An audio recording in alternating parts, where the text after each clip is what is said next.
شكرا يا ريس. يا ريس، أنا كنت أتوقع بعد الأزمة اللي معالي الوزير عملها في الدولة إنه يقدم استقالته.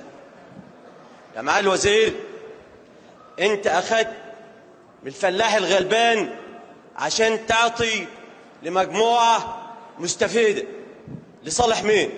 حضرتك بتشتغل ضد الدولة. عندنا قرارات خاطئة. احنا النهاردة 3 في الشهر. فين المستودعات اللي فيها التموين؟ لسه لحد الآن ما وصلهاش المواد التموينية. عندنا كلام مش عاجب حضرتك. تفضل في الموضوع. 3 في الشهر. بعد إذن حضرتك، فين مستودعات التموين اللي وصلت للمواطن؟ لحد النهارده مفيش حاجة وصلت. يا معالي الرئيس، أرجو الهدوء، أرجو الهدوء، أرجو الهدوء. يا معالي الرئيس، فضل. بعد إذنك، قرارات إن أنا آخد قرار أغلق مخبز دي لصالح مين؟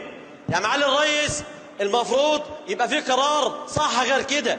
أنا باخد القرار دون بعاقب المواطن، مش بعاقب صاحب المخبز.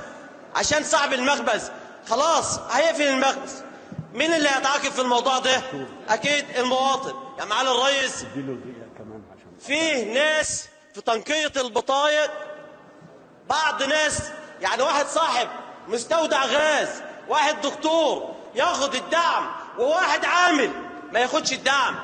ازاي بتنظر وزارة التموين؟ عايزين نعرف بعد اذنك.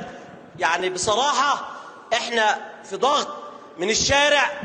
يعني احنا كنا متوقعين ان حضرتك من قبل كده كنت قدمت استقالتك، لان اللي احنا فيه ده امر صعب للمواطن، واحنا برضه شركاء مع المواطن. احنا بندور على حقوق، مش جايين هنبقى يعني هنضيع وقت. شكرا معالي الرئيس. شكرا.